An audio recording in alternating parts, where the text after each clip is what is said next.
turning to a little more serious subject, what are, Mr. Ambassador, some of the most significant changes in Japan that you may have observed in these years since your appointment as the U.S. Ambassador to Japan? I believe now you are in your 10th year in Japan. Well, I've noticed that the Japanese have become more self-confident, that they consider themselves to be on an equal basis with the United States and the rest of the world, and they should. And that while they're still being very polite, as is their custom, they're more forthcoming in expressing their points of view, and that's very good too. I think what Japan has achieved is a high degree of maturity. It's been brought front and center on the world stage thanks primarily to the leadership displayed by the Prime Minister, Mr. Nakasone. Japan should have been up there long ago, but it was loath to take that step. But now they've taken it, and Japan has achieved more and more recognition, more and more publicity throughout the world, especially in the United States. And that goes beyond just trade differences, I think, in areas of culture. It's penetrating into other parts of the world in a very effective and good way. I note that in the last 10 years in my own country that the study of Japanese has increased tremendously, not just in the universities, but in the high schools as well. So I would say that that Japan has become a part of the world structure in a good sense, that it's now recognized not just as a superpower economically, which it is, but as a great power, because with superpower status goes, generally speaking, a great power status. So she's assuming more of an important part in the affairs of the world. Her advice and counsel is being sought by other nations, and I think that an excellent relationship has been achieved, one which I think, I know, as I've said oftentimes, is the most important bilateral relationship in the world. So as equals, we can do much together, and we will. Single and apart, we would not be able to accomplish anywhere near as much, and I think a great deal of the future of the world as a whole, not just the Pacific Basin, will depend upon the strength and the reliability and the durability of the Japanese-American relationship. Do you think, Mr. Ambassador, the American public in general today is more interested in Japan and in the Pacific Basin or Pacific region than, say, 10 years ago or 20 years ago? There's no question but that it is. And I think that there's been a decided shift away from emphasis on the Atlantic European area to the Pacific Asian area.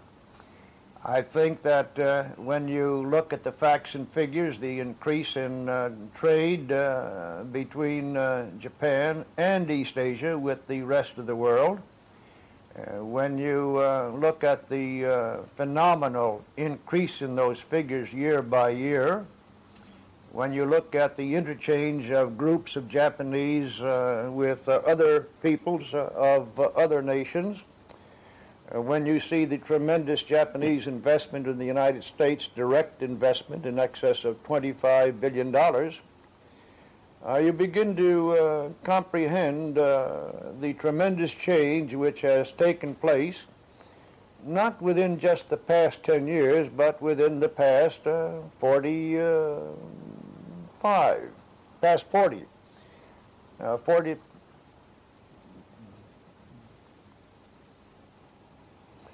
The past 41, 42 years. And those changes will continue. Japan will become more westernized, as the world shrinks in size, transportation hacks away at the miles, communications are almost instantaneous.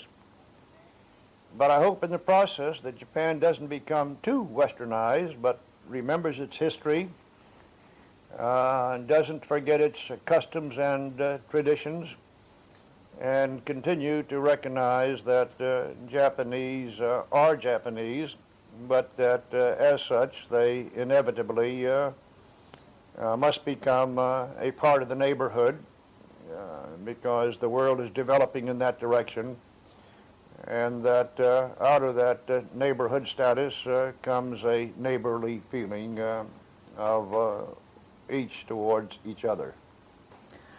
As an amateur historian, and of course you are a professional historian, you are a professor of history, I'm tempted to draw some analogy between America's growing interest in the Pacific with the history of the United States with constant westward movement.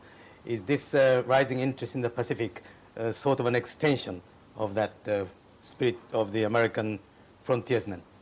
Yes, I think that's an apt way to put it. You may recall that during the time of our Civil War in the 1860s, we had a well-known poet. He used the phrase, westward, ever westward to Oregon. If he were alive today, I think he would be the first to recognize that that voyage westward has been continued, and that he would very likely change what he said from westward, ever westward to Oregon to westward, ever westward to the Orient. There's no question about it. There's no question in my mind, but the demographic, the population shifts in the United States to the southwest and the west. The tremendous trade figures of the Pacific Coast states in its relationship with this part of the world. With the fact that in 1975, 10 years ago, our total two-way trade with all of East Asia, including Japan, was $42 billion. Whereas in 1985 it was just under $200 billion. There's no getting away from the fact that Asia, East Asia, has displaced Western Europe as our primary trading partner, and the trends for the past 6 years show an ever-increasing differential each year more and more in East Asia's favor. So there's no question about it. It's in the Pacific Basin where it all is, where you have the majority of the population of the world located, where you have 4 continents impinging on that basin, 4 South American states, all of Central and North America, Australia, New Zealand, all of East Asia, the Pacific Islands in between, tremendous natural resources, not so much on the Asian side, but on the Western Hemisphere side. Great potential markets, the figures already speak for themselves. On the whole, friendly peoples and governments.